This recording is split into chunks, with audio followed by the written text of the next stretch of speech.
My name is Mark with Scared Shiftless, SoCal, California, and I'm doing a little update here. We've worked on the car a lot. We have our engine, our trans in, we have our dash pad in, all of our vacuum hoses that run the door locks, we have our electrical in. We're really moving on this car, but we still have hundreds of hours to finish on this vehicle. And you know what? What I want to do is I want to show you the proper way that this tri-power goes. I searched on the internet, books, everything. You get lousy pictures. You really can't see how this thing is properly supposed to go. So I'm going to give you a nice view and explain how this thing goes. As you can see, we have our condenser on here. We have our, is that a condenser? Evaporator. There you go. And we have all of our vacuum hoses for our AC, our wiper motor. Here's our vacuum canister for our tri-power, and our brake booster, and our door locks. We've come a long way on this thing. Let me get into this tri-power and show you how it goes.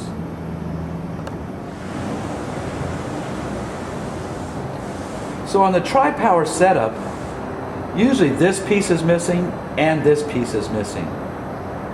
This is the power valve, and this is the power valve vacuum actuator. So what happens is when you accelerate, this little power valve gets to a certain point and starts pulling vacuum, which actually pulls the front carburetor and the rear carburetor open. Usually what people do is they actually get rid of the original linkage and they make it progressive. So they don't need this, they don't need this. These pieces are usually missing. They're hard to come by. The other thing is that the kickdown cable, the kickdown rod on a tri-power is different, and also the throttle rod is different than a 4-barrel car.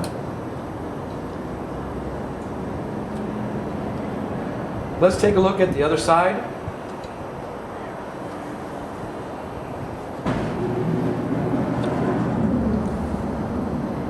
So this rod down here is the one that's usually missing. As I said, they make it progressive, or the front carburetor, then the third carburetor open up. So when our valve actuator opens, our vacuum pulls and it opens up our first and third carburetor. Just like that. The fuel lines are kind of strange. And this is an AC car, so it actually has a return line here going back to the gas tank. Now, the tri-power system here is probably restored thousands of dollars, especially when you see all the detail and correctness, including the tag. This is a superb unit. The engine's already been dynoed. The car runs perfect, and all of our vacuum actuators and power valve and everything work perfect. Let's take a look at the canister that's usually missing also for this tri-power to help the actuator power valve work. So what we have here is the vacuum tank for our power valve. It gets engine vacuum off our carburetor, and then it goes back through the check valve to our power valve. So when it opens, it actually assists because there's not enough vacuum to pull all this open at the same time. This can is usually missing, and people don't even know what it is when they do have it. So let's go ahead and look at our progress on our vehicle.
One last thing on the Tri-Power.